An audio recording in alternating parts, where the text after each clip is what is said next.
మెదక్ జిల్లా మున్సిపాలిటీల పరిధిలో వార్డుల వారీగా ఓటర్ జాబితా ప్రక్రియను వేగవంతం చేయాలని జిల్లా ఎన్నికల అధికారి కలెక్టర్ రాహుల్ రాజ్ సూచించారు. మంగళవారం జిల్లా కలెక్టర్ క్యాంప్ కార్యాలయంలో సంబంధిత అధికారులతో సమీక్షా సమావేశం నిర్వహించారు.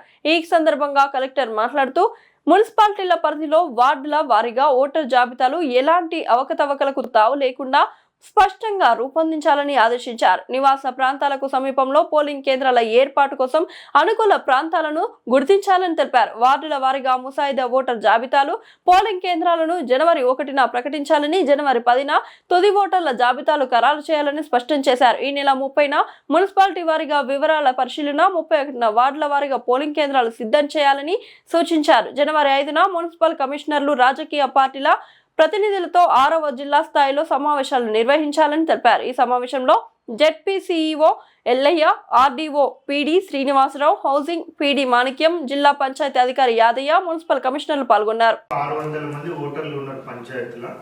6 వార్డ్స్ ఉన్నాయంటే వాళ్ళకి జ్యుడిక్షన్ ఏం లేదు.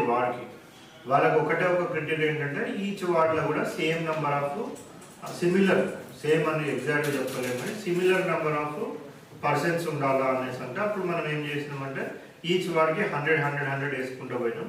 ఎక్కడైనా ఒక ఇల్లు అటు ఇటు పడుతుంది అనేసి అంటే దాన్ని ఇటు సైడ్ అటు సైడ్ వేసినాం. అంటే ఒక దాంట్లో 102 వస్తుంది, ఒక దాంట్లో 98 వస్తుంది. వేసి ఉంటారు, లేదా పోటీ కూడా చేసి ఉంటారు.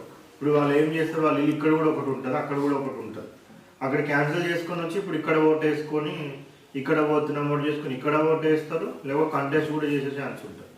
సో అందుకని అట్లా తీసుకోకుండా వాళ్ళు 1/10/2025నే మనకి దీనిలాగా తీసుకున్నాం. సో ఇప్పుడు ఇచ్చిన షెడ్యూల్ దీంట్లో ఏంటంటే మీరు వార్డ్ వైజ్ మీ జ్యుడిక్షన్ ఫస్ట్ వేసుకొని ఫిజికల్గా పంపించండి. అక్కడికి ఫిజికల్గా పంపించి మీరు ఓటర్ లిస్ట్ రెడీగా పెట్టుకోండి. ఏది మన assembly voter list, polling station wise voter list. So PS revenue వాళ్ళని కూడా ఎవరైనా హెల్ప్ చేయమని చెప్పండి, ఐడియా ఉన్న వాళ్ళని. లేకపోతే వీళ్ళకి అర్థం కాదు. సో వాళ్ళకి చెప్పేసేసి మీరు అప్పుడు ఈ వార్డు, సో మీరు ఏం చేయాలంటే ఇది డేటా మొత్తం తీసుకోవాలి.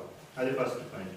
సెకండ్, రేపు చేయాల్సింది rearranging ECI polling station wise data into ward wise municipality are municipal corporation. So ఇప్పుడు సపోజ్ మెదక్ మున్సిపాలిటీలో మీకు 32 వార్డులు ఉన్నాయి, బట్ పోలింగ్ స్టేషన్స్ 50 ఉండొచ్చు, 50. అది మీరు కరెక్ట్గా ఫీల్డ్ అంటే మీ వార్డర్ ఫిజికల్గా చూస్తే ఎట్లుంటుంది మీకు వార్డు. ఈ గల్లీకి ఇటు సైడ్ ఒక వార్డు, ఈ గల్లీకి ఇటు సైడ్ ఒక వార్డు ఉంటుంది. బట్ వీళ్ళ పోలింగ్ స్టేషన్ ఎట్లుంటుంది, ఈ గల్లీకి ఉన్న 2 మెంబర్స్ కలిపి వీళ్ళకి ఒకటే పోలింగ్ స్టేషన్ ఉండొచ్చు. సో మీరు క్లియర్గా ఇక్కడ మిస్టేక్ చేయొద్దు. లాస్ట్ టైం పంచాయతీలో కొంతమంది పంచాయతీ సెక్రటరీస్ మిస్టేక్ చేసి